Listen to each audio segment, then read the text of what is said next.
Hello student, कैसे हैं आप? आशा करता हूँ आप बहुत अच्छे होंगे। मेरा नाम है रवि और आज हम स्वदेशी मूवमेंट देखेंगे। जैसा कि मैंने बताया था, हिस्ट्री की सीरीज़ में हम धीरे धीरे करके फ्रीडम स्ट्रगल तक 1947 तक हम सबको कवर करेंगे हिस्ट्री में। देखते हैं आज Swadeshi movement. This is presented by me Ravi, BA honours political science student, Satyawati College, Delhi University. अब बात करते हैं, आखिर है क्या स्वदेशी मूवमेंट जो 1906 में हुआ था, है क्या? जितना ही प्यारा नाम है स्वदेशी, उतनी ही प्यारी इसकी भूमिका है। इतिहास में स्वदेशी मूवमेंट को हम ये वर्ड स्वदेशी इतिहास से लेकर आज तक चला आ रहा है। जैसे अभी हाल ही में प्राइम मिनिस्टर नरेंद्र मोदी जी ने वोकल फॉर लोकल के लिए सेल्फ रिलायंट इकोनॉमी की बात की है। वो कहीं ना कहीं स्वदेशी या फिर स्वदेशी वर्ड से ही जुड़ा हुआ है। कि हम जो मानते हैं इसका मीनिंग हम देखेंगे आगे, जानते हैं इसका मीनिंग स्वदेशी है क्या। द स्वदेशी वर्ड इज़ अ कंजक्शन, यानी जो ये कंजक्शन है, यानी जो संधि है, एक तरह का संधि है, संधि विच्छेद जैसे हम पढ़ते हैं ना संस्कृत में, वैसे ही sandhi of two Sanskrit words, swa plus desh, meaning self या own and country respectively.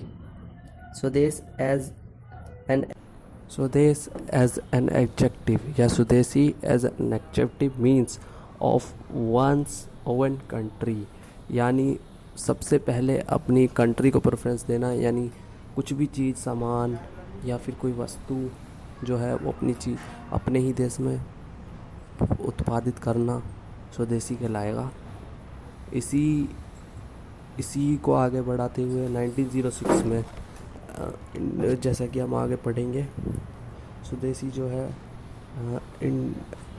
Indians goods या फिर लोकल गुड्स को बढ़ावा देकर जो इंग्लिश गुड्स यानी ब्रिटिशर्स के द्वारा इंग्लैंड से बनी गुड्स का बाइकआउट करना था। स्वदेशी मूवमेंट कहीं ना कहीं इसी के इर्द गिर्द घूमता है और इसका एक एक्चुअल कारण भी है जो हम देखेंगे आगे चलकर। तो आगे देखेंगे हम उसे, तो आगे देखते हैं।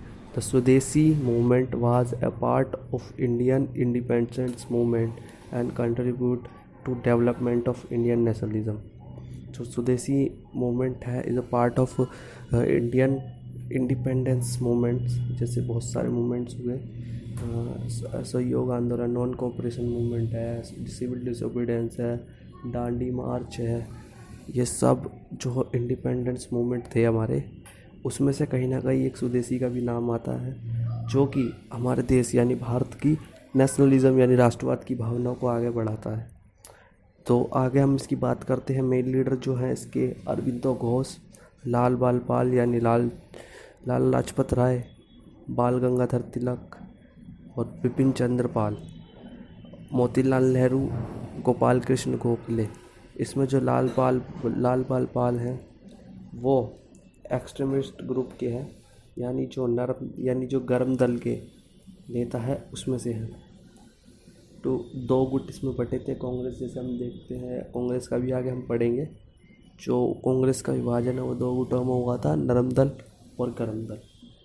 तो गर्म दल में से जो थे वो थे लाल बाल पाल यानी लाला लाजपत राय, बाल गंगाधर तिलक और बिपिन चंद्र पाल। आगे देखते हैं। This movement started in 1906 against the partition of Bengal. 1905 it was the most successful movement against the Britishers. जैसे कि मैंने ऊपर कहा था कि अभी हम इसका एक्चुअल कारण देखेंगे जो था इस मूवमेंट का, था 1905 में जो पार्टीशन ऑफ बंगाल जिसकी हम बात कर चुके हैं पिछली वीडियो में, उसको जो कि लॉर्ड कर्जन द्वारा किया गया था, उसका बाइकआउट करना यानी उसका विरोध करना कि पार्टीशन ऑफ बंगाल गलत है, इसका विरोध करने के लिए ही स्वदेशी मूवमेंट आया था। ये जो है मोस्ट सक्सेसफुल मूवमेंट था सब में से। जैसे कि हम देखते हैं कि आगे चलकर जो मूवमेंट्स हुए, असहयोग आंदोलन है, सिविल डिसोबीडियंस है, वो कहीं ना कहीं किसी कारण से गांधी जी द्वारा रोक दिए गए।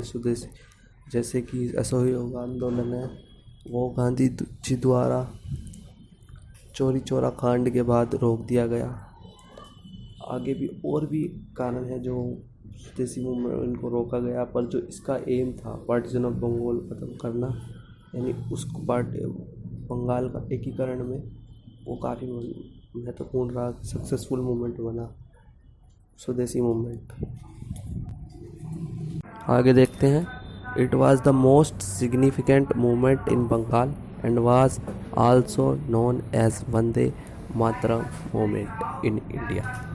तो जो स्वदेशी मूवमेंट है, was the most significant movement था इन बंगाल में, क्योंकि बंगाल के विभाजन के खिलाफ ही आया था, इसलिए बंगाल से ही चालू हुआ था। इसे जो है वंदे मातरम मूवमेंट भी कहा जाता है, या वंदे मातरम आंदोलन भी कहा जाता है। स्वदेशी word legacy use a key point of another movement such as non cooperation, Dandi march, civil disobedience. तो कहने का मतलब यहाँ पे यह है, जो स्वदेशी वर्ड है उसका जो यूज़ है अन्य आंदोलनों में भी हुआ, नॉन कोऑपरेशन में, डांडी मार्च में, सिविल डिसोबीडियंस मूवमेंट में।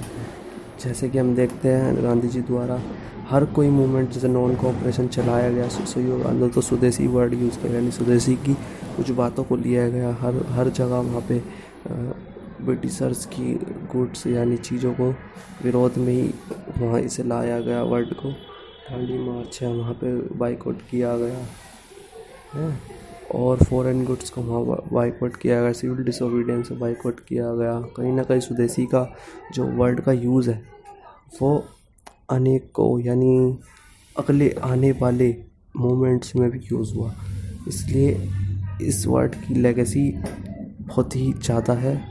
ये as a key point use किया गया अन्य मोमेंट्स। आगे देखते हैं। बाबा राम सिंह कूका और द सिख नामधारी सेक्ट के जो नामधारी थे, यानी जो नामधारी है, ये सिख संप्रदाय का एक ग्रुप है, यानी समूह है, जो कि मेन स्ट्रीम के सिख्स हैं उनसे काफ़ी अलग है। इनका जो मानना है कि जो सिख गुरुओं का जो वंश है वो आगे तक अभी तक चल रहा है, वो गुरु गोविंद सिंह के साथ ख़त्म नहीं हुआ है। उनका मानना है जो गुरु गोविंद सिंह है, वो जब उनको आग में जलाया जा रहा था तो वो पीछे के रास्ते से निकलकर बाबा जयपाल की शरण में चले गए थे, जहाँ पे उन्होंने अपना जीवन आगे का व्यतीत किया और बाद में उनकी मृत्यु हुई। इसी प्रकार जो सिख गुरुओं का जो वंश है वो ख़त्म नहीं हुआ है, अभी तक चल रहा है। जो बाबा राम सिंह कूका है वो इसी नामधारी सिख के समूह के एक सदस्य थे। इनको जो इस चीज़ का क्रेडिट जाता है कि जो 1871 और 72 में इन्होंने ब्रिटिशर्स के खिलाफ इंडियन फाइट जो की थी, उसमें स्वदेशी मूवमेंट का प्रयोग किया था। स्वदेशी मूवमेंट था वो 1871 और 72 में यूज़ हो गया था। जो बाबा राम सिंह कूका है वो उन्होंने नामधारी इसको इंस्ट्रक्टेड किया कि वह इंडियन क्लॉथ्स को ही पहले, जो बाइक और जो फॉरेन गुड्स हैं या फिर क्लॉथ्स हैं उनका बाइकआउट करें। The Namdhari resolve the conflict in the people's court. इन्होंने जो नागरिक कोर्ट को उसमें कॉन्फ्लिक्ट किया and totally avoid the British law court. इन्होंने जो कानूनी कोर्ट है उनको अनदेखा करते हुए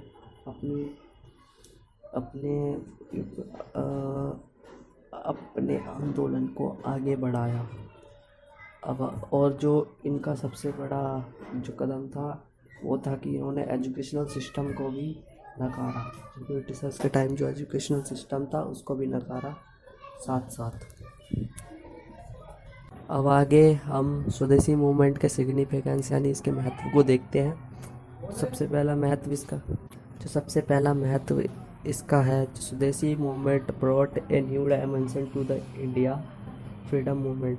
जो स्वदेशी मूवमेंट है 1906 में हुआ, और इसके आगे भी जैसा कि हमने देखा स्वदेशी मूवमेंट के आगे कई से मूवमेंट गांधी जी द्वारा चलाए गए, cooperation non cooperation movement, civil disobedience, Dandi march जिसमें नमक का विरोध किया गया था। ठीक है, तो इनमें जो इसने जो स्वदेशी मूवमेंट हैं, इसने जो है आने वाले मूवमेंट यानी फ्रीडम मूवमेंट्स को, स्वतंत्रता आंदोलन को काफ़ी आयाम यानी रूप दिया। आगे देखें, the more successful was of this boycott movement was the boycotting of foreign good specially clothes. जो इसका सक्सेसफुल जो कदम था वो था बाइकआउट करना मूवमेंट, यानी इसे बाइकआउट मूवमेंट भी कह सकते हैं हम। जो बाइकआउट करना था फॉरेन गुड्स स्पेशली क्लॉथ्स, यानी जो कपड़े थे ब्रिटिशर्स, यानी जो स्वदेशी यानी खादी को अपनाना, स्वदेशी यानी अपने भारत में बनी चीज़ों को ही अपनाना, अपने स्थानिक क्लॉथ्स यानी कपड़ों को ही पहनना, ब्रिटिशर्स की तरह सूट्स वगैरह और जो भी कपड़े ब्रिटिशर्स पहनते थे उनको नकारना। अगला है, by this movement every Indian made themselves self reliable and self powered. जो अगला है इसका कहते हैं कि जो मूवमेंट है every Indian to made themselves, जो उनको खुद को सेल्फ रिलायबल बनाया एंड सेल्फ पावर्ड बनाया। जो मूवमेंट है इसने जो लोगों को सेल्फ रिलायबल और सेल्फ पावर्ड बनाया कि वो अपने स्थानिक रूप से चीज़ों को अपनाएं और अपने ही हाथों से बनाकर चीज़ों का इस्तेमाल करें। इससे कहीं ना कहीं सेल्फ रिलायंट इकोनॉमी को बढ़ावा मिला, जैसे कि हम आज देखते हैं और मैंने पहले ही बताया अभी। जो इंडियन प्राइम मिनिस्टर ने लोकल फॉर वोकल स्लोगन दिया था। अगला देखते हैं, it give a move to normal Indian to come in the first row for swaraj by using volunteer organisation like Swadesh Bandhan समिति इन बंगाल। अर्थात इसका मतलब है जो स्वदेशी मूवमेंट है उसने जो नॉर्मल इंडिया को है इन फर्स्ट रो में लाकर खड़ा कर दिया था यूजिंग वॉलंटियर ऑर्गेनाइजेशन के द्वारा। अनेकों organisation volunteer organisation like Swadesh Bandhan समिति बनाए गए। स्वदेश बंधन समिति जो है अश्वनी कुमार दत्ता द्वारा बनाई गई थी, जो कि बंगाली एजुकेशनिस्ट थे उन्होंने। और इस समिति के द्वारा जो कहा गया जो वस्तुओं को जो इंडिजीनियस गुड्स हैं उनका प्रयोग करेंगे और जो फॉरेन गुड्स हैं उनका बाइकआउट करेंगे, ऐसा कहा गया इसके अंतर्गत। अगला देखते हैं, this movement was source of inspiration and next generation and its political thinking. The movement was a source of inspiration, यानी as a source of inspiration के रूप में उभरा नेक्स्ट जनरेशन के लिए एंड पॉलिटिकल थिंकिंग के लिए काफ़ी महत्वपूर्ण था। जो ये मूवमेंट था वो काफ़ी अहिंसक और अलग रास्ते पर था, यानी कि पॉजिटिव थिंकिंग के साथ इस मूवमेंट का प्रयोग किया गया। और जो बंगाल है यानी जो बंगाल है उसका इंटीग्रेशन हुआ, यानी एकीकरण कहीं ना कहीं 1911 में हो गया। इस मूवमेंट ने जो है काफ़ी महत्वपूर्ण भूमिका निभाई और जो ये मूवमेंट है ये आने वाली जनरेशन के लिए काफ़ी फ्रूटफुल साबित हुआ और पॉलिटिकल थिंकिंग को और इंस्पिरेशन को आने वाली जनरेशन में बढ़ाएगा, या आगे जैसे हम देखते हैं और बढ़ाया भी। आगे जाके स्वदेशी मूवमेंट में इसका प्रयोग किया गया। आगे देखते हैं, this movement had deep impact on Bengal's social and cultural life. This movement deep impact किया यानी गहराई से प्रभाव छोड़ा बंगाल्स एंड सोशल और कल्चरल लाइफ। बंगाल की जो सोशल एंड कल्चरल लाइफ है उस पर काफ़ी इस मूवमेंट ने छाप छोड़ी, जो कि काफ़ी महत्वपूर्ण है। वहाँ से बंगाल का बदलाव चालू हो गया। आगे हम इसके मेन रीज़न को देखेंगे कि जो जो स्वदेशी मूवमेंट है वो आखिर उभरा क्यों। तो main reason behind this movement was to stop the partition of Bengal 1905, यानी जो उसका पहला जो कारण था कि जो पार्टीशन ऑफ बंगाल 1905 में हुआ था उसको रोकना यानी उसे ख़त्म करना और बंगाल के एकीकरण को बढ़ावा देना था। दूसरा कारण था जो Swadeshi movement stand for using Indian goods and boycotting foreign goods, यानी जो स्वदेशी मूवमेंट है वो कहीं ना कहीं इंडियन गुड्स और बाइकॉटिंग द फॉरेन गुड्स के कारण आया, जो इंडियन गुड्स का इस्तेमाल ताकि हम करें और फॉरेन गुड्स को ना अपनाएं। यानी जो फॉरेन गुड्स है उससे कहीं ना कहीं जो इंडिया का कल्चर है वो ब्रीच हो गया था, यानी जो कल्चर ऑफ इंडिया है वो ब्रीच हो गया था। और उसने काफ़ी वेस्टर्न छाप यानी जो यूरोपीय छाप है और जो इंग्लैंड यानी ब्रिटिशर्स की छाप है वो इंडिया पर कल्चरली छोड़ी। इसीलिए जो इंडियन कल्चर को बढ़ावा देने के लिए स्वदेशी मूवमेंट को लाया गया। अगला जो इसका कारण है वो है growing awareness about the economic exploitation by British of India masses through of train of wealth theory. अर्थात इसका मतलब है जो मूवमेंट है इसका कारण है ग्रोइंग अवेयरनेस यानी जागरूकता को बढ़ावा देना, जो इकोनॉमिकली एक्सप्लॉइट की जा रही थी ब्रिटिशर्स के द्वारा, और वो थी ट्रेन ऑफ वेल्थ थ्योरी के द्वारा। यानी ट्रेन ऑफ वेल्थ थ्योरी क्या है, जो भी यानी all produce flows to England due to this India had not amount of produce, it is known as drain of wealth theory. यानी जो भी प्रोड्यूस इंडिया में किया जाएगा वो कहीं ना कहीं भारत से इंग्लैंड की तरफ फ्लो हो रहा था और भारत को उसका कुछ भी अमाउंट ऑफ प्रोड्यूस नहीं मिल रहा था, जिसके कारण भारत पिछड़ता जा रहा था। इसी अवेयरनेस यानी इकोनॉमिक एक्सप्लॉयटेशन को बढ़ावा देने के लिए स्वदेशी मूवमेंट स्टार्ट किया गया। तो ये थे इसके कारण मेन। अब आगे हम इसके जो इम्पैक्ट हैं वो देखते हैं, क्या इम्पैक्ट इसके पड़े इंडियन सोसाइटी पर। पहला इम्पैक्ट हम इसका देख सकते हैं, people from all walks of life participate in the movement with greatest contribution coming from student and women. यानी जो इम्पैक्ट इसका हुआ कि जब इसे इम्प्लीमेंट किया गया, यानी जो स्वदेशी मूवमेंट है उसे चलाया गया, तो अनेकों स्तर से जो है लोगों ने इसमें पार्टिसिपेट यानी हिस्सा लिया। मूवमेंट को आगे बढ़ाने के लिए इसमें ग्रेट कंट्रीब्यूशन जो कमिंग है वो है स्टूडेंट्स एंड वुमेन्स का आता है। नेक्स्ट इम्पैक्ट है इसका, it resulted in significant decline in foreign import during 1905 to 1908। जो इसका जो रिज़ल्ट हुआ अगला वो था कि जो महत्वपूर्ण जो डिक्लाइन आया फॉरेन इंपोर्ट में, यानी जो विदेशी निर्यात था उसमें काफ़ी कमी आई 1905 और 1908 के बीच में। अगला जो हम देखते हैं, development of the cottage industry small scale industry, यानी इसके कारण भारत में कुटीर उद्योग और लघु उद्योग को बढ़ावा मिला। अनेकों स्तर पर ये उद्योग लगाए गए और स्वदेशी मूवमेंट की राह में अनेकों कदम उठाए गए।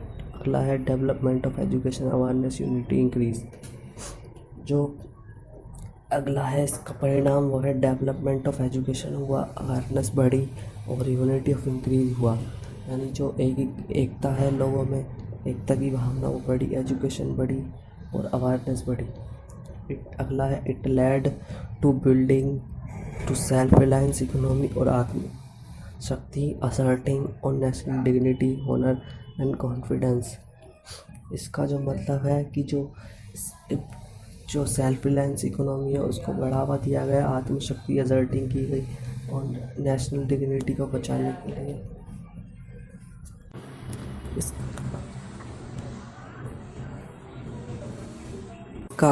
इसका अगला इम्पैक्ट है it led to building of self reliance economy और आत्मशक्ति, asserting on national dignity, honour and confidence.